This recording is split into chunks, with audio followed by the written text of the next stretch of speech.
Olá, eu sou o professor Sidney Morbidelli, eu sou professor do Direito e também professor da disciplina Economia e Direito Econômico e vou apresentar para vocês a aula de hoje, que é o segundo ponto, referente aos sistemas econômicos, e seria aí a gênese do capitalismo. Para início de nosso estudo, eu trago aí o sistema econômico, um conceito de sistema econômico, que é o modo de produção, distribuição, consumo de bens e serviços que uma comunidade adota praticamente para participar tanto no seu mercado interno quanto no mercado internacional, referente a essa situação, né, de implementação e vivência dentro da sua comunidade. Então, o sistema econômico, praticamente, ele tem esse tipo de perfil e, lógico, nós temos o sistema econômico baseado nisso que a gente está falando, sistema de produção, distribuição e consumo, na modalidade feudalismo, né? Na modalidade mercantilismo e, lógico, capitalismo. Cada sistema desse, ele é enquadrado dentro dessa conjectura, por exemplo, do feudalismo, do mercantilismo, do capitalismo, do socialismo, inclusive.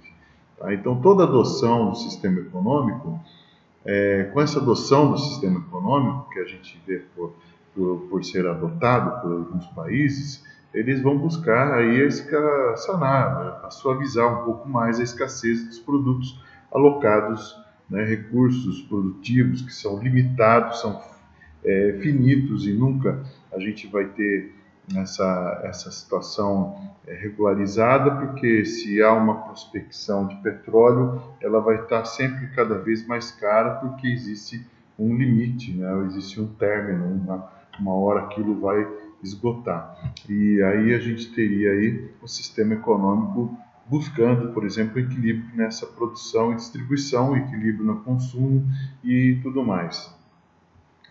A teoria dos sistemas econômicos, ele foi bem criticado por Karl Marx, mas antes nós vamos só falar sobre ele rapidamente, porque ele trata do meio de produção, ele vem diretamente criticar o sistema econômico capitalista, porque busca, dentro dos meios de produção, digamos assim, espoliar o trabalhador, né? Fazer com que haja, por exemplo, uma sociedade submissa a um grupo de pessoas, por exemplo, os capitalistas, né? Que seriam os reis, seriam os donos dos meios de produção, os industriais, os empresários, donos das indústrias e tudo mais na época que foi tratada pelo então Karl Marx. Mas o que interessa é que esse sistema econômico ele trata historicamente de um momento bem lá atrás, no século V praticamente, onde que nós vamos trabalhar aí as questões, digamos, do início, né, que começa a surgir, né, alguns indícios do feudalismo. Então, a história mundial ela foi marcada por um meio de produção escravista. Então, todo o sistema escravista ele era um sistema bastante forte. Por exemplo, começa ali no século XV a trazer escravos para a Europa. Os portugueses são precursores nessa modalidade, mas na história já havia escravos já naquela época do século V, século IV, e aí nós temos uma questão aí marcada pela produção escravista que vem a ter bastante ênfase nisso tudo. Então, a conquista de novos territórios, o excedente social, porque nós estamos lidando aí com a mais-valia falada por Karl Marx já na época em que ele atacou, que foi aí em 1850 praticamente. Ele vem atacando as questões de excedente social e o excedente da produção, acumulação de riqueza e tudo mais dentro dessa órbita, né, que nós estamos tratando em relação ao sistema econômico. Dentro disso ainda, o colapso do sistema ele passa a existir porque tempo, o sistema, né, com o passar do tempo, o sistema ele entra numa crise. Lógico que o Império Romano ele tem sua crise, a gente sabe que é uma crise bastante complicada, porque ele acabou se enfraquecendo diante de todos os seus as invasões que haviam, as invasões bárbaras, e a gente está falando aí de uma época que era bastante promissora para a derrubada, né, do Império Romano, justamente para que houvesse uma nova geração de líderes.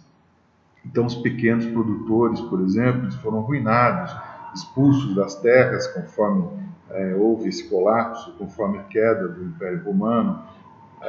E a aristocracia praticamente ela veio aí a ter uma organização sociopolítica baseada em privilégios de uma classe social que existia na época, formada por nobres que tinham, por herança, o monopólio do poder. Então eles têm aí, por exemplo, uma questão bastante conturbada com essa queda, né, do Império Romano.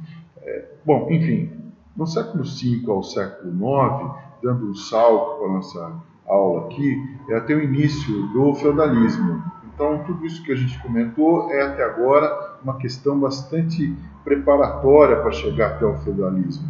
Então, houve as invasões normandas, que seria aí as invasões normandas que são realizadas pelos vikings no norte da Europa. Eles, uma região do reino dos francos durante o século IX até o estabelecimento de um reino normando em 911, por exemplo, né, que a gente tem aí como dado importante para ser acrescentado.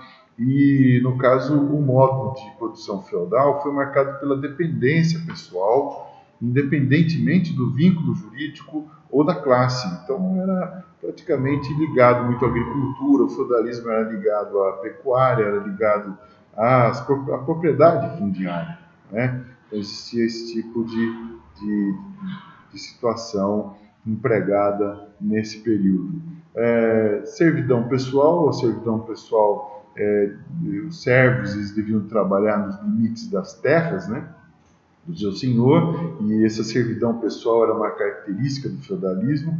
Os servos, tem que ser entendido como não sendo, que eles não eram livres, mas não eram mercadorias, e não eram como escravos. Eles eram pessoas normais, como funcionários, como colaboradores. Só que eles tinham ali não tinham privilégio nenhum, né? Então a gente teria aí essa definição de servidão pessoal, que tinha uma grande empregabilidade na época. A economia do sistema feudal era baseada no modelo econômico, político, social e cultural, claro que vigorou na Europa toda, né, a partir do século V, e foi se moldando até chegar nos dias, na mudança, melhor dizendo, do sistema feudal mercantilista, e que a economia, como a economia era fechada no sistema feudal, buscava ali um progresso, né? Eles buscavam um progresso, uma melhoria, uma situação em que houvesse, por exemplo, a produção maior, sem divisão nenhuma de trabalho, mas uma coisa que seria feita em grupo, uma coisa mais assim, imponente, mais consistente, inclusive, dentro desse sistema. Bom, lógico, como todo sistema, o sistema feudal ele acaba entrando em colapso, né, a partir do século XIV, e como todo sistema que entra em colapso, ele começa a ter suas crises, né, e causa o nascimento de um novo modelo de economia. Tá? Então, o sistema econômico praticamente mudou do sistema feudal para o sistema mercantilista a partir do século XIV para o XV, e foi aí que encravou um renascimento. A gente tem alguns autores falando de nascimento do comércio e outros de renascimento do comércio.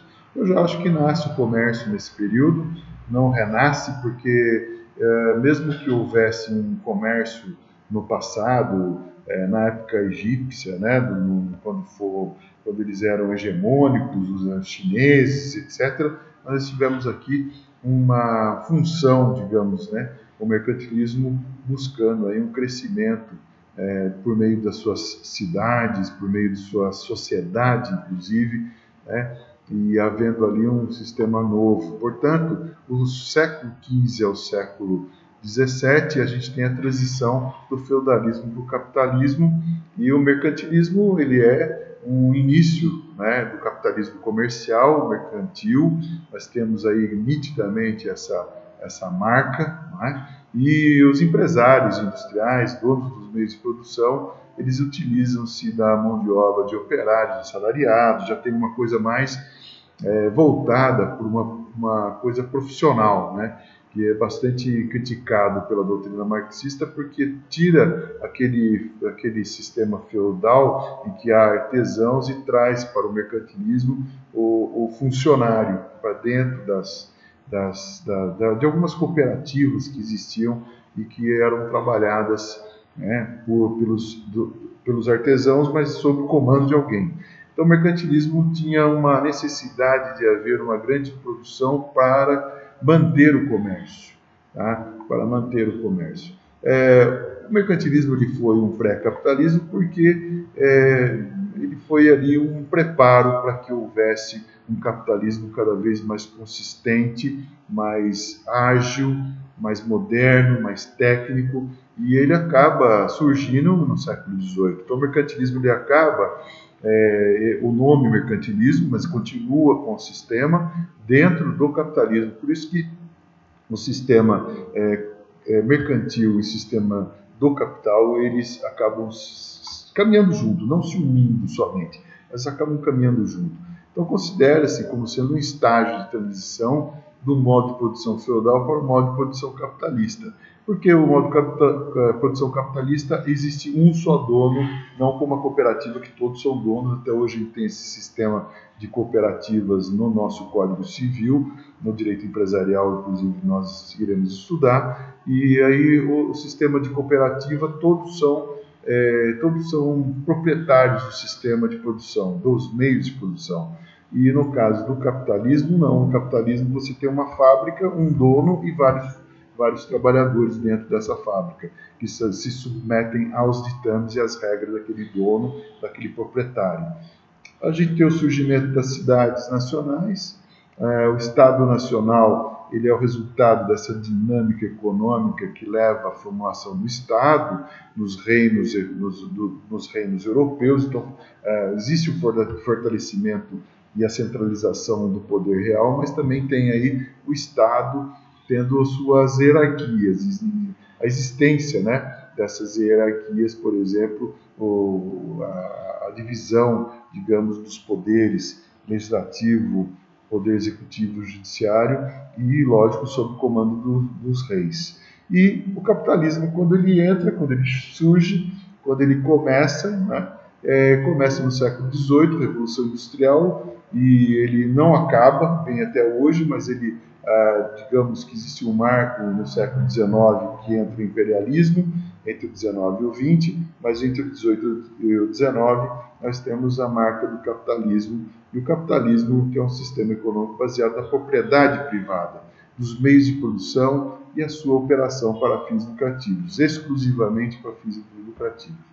Bom, eu chego no final da minha exposição, porque o capitalismo ele é o nosso término, nossa parada, é um meio econômico de mercado que nós vamos tratar em outras aulas, né? Não existe um término nesse capítulo praticamente, mas dá para ter uma noção que o capitalismo é uma economia de mercado. O capitalismo tem aí suas tomadas de decisões, suas tomadas de decisão e investimentos que são determinados pelo proprietário dos fatores de produção nos mercados financeiros, de capital ou de capitais e tudo mais. Então, tudo isso faz parte de uma situação bastante próxima da nossa na atualidade. Agradeço a atenção e espero que tenham entendido e gostado, e até a próxima aula.